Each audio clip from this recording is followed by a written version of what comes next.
With a crowd of his noisy supporters outside, the president inside couldn't resist. I also think we're going to pay a little surprise. Teasing on Twitter, just a minute before this. Outside Walter Reed, a drive-by, basking in their support. So much for strict COVID isolation. The fact of the matter is that he's doing really well.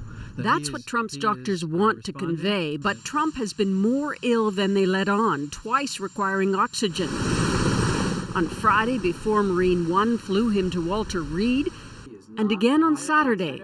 But then his doctor refused to confirm. Yesterday and today, he was not on oxygen. So he has not been on it during his COVID treatment? He's not on oxygen right now. Today, a walk back. I was trying to reflect the upbeat attitude that the team, the president, that his course of illness has had.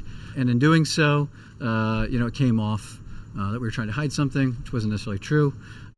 Imagine Chief of Staff Mark Meadows trying to spin the president's message and his treatment, with growing concerns that Americans aren't getting the full facts. When there's cover-ups, contradictory statements, even lying about something as vital to the nation's security as the president's health, the nation is severely endangered.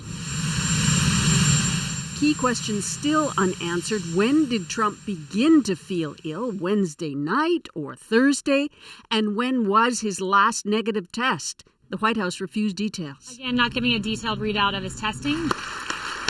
What do we know? This Rose Garden event a week ago nominating Amy Coney Barrett is looking more and more like a super spreader. At least 7 prominent Republicans now have COVID, all close to the president. And, like today's crowd, few masks, just faith. And Susan, as you pointed out, one of the unanswered questions, when did Trump begin getting symptoms? And the answer would be important to a lot of people. Yeah, I mean, it's critical to walk back that timeline for contact tracing. Doctors say that his disease progressed so fast from his Thursday positive test, it means that he was ill well before. And you're contagious with COVID in the days before. So how many days? And who was in the president's orbit during that time? A lot of attention on that Rose Garden, but what about the thousands at the rally in Minnesota and the donors who came to his golf club on Thursday? And what about the other meetings on the White House, in the White House and on the grounds? The White House has so far not revealed a lot of those answers, and people say they haven't been contacted by the White House regarding contact tracing. It's another example of a uncoordinated and unclear response here. Susan Ormiston in Washington tonight. Thanks. So was this scene from last Saturday a super spreading event? Up close, many unmasked, it's unclear.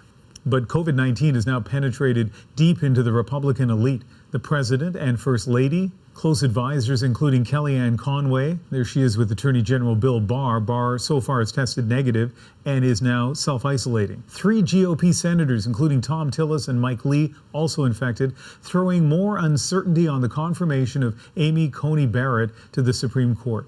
Barrett herself caught COVID in the summer and may be resistant. Former New Jersey Governor Chris Christie checked himself into the hospital with COVID. He was helping with Trump's campaign. And the campaign's manager, Bill Stepien, is also sick, along with the Republican Party chair, Ronna McDaniel. 30 days from an election, all of this unprecedented.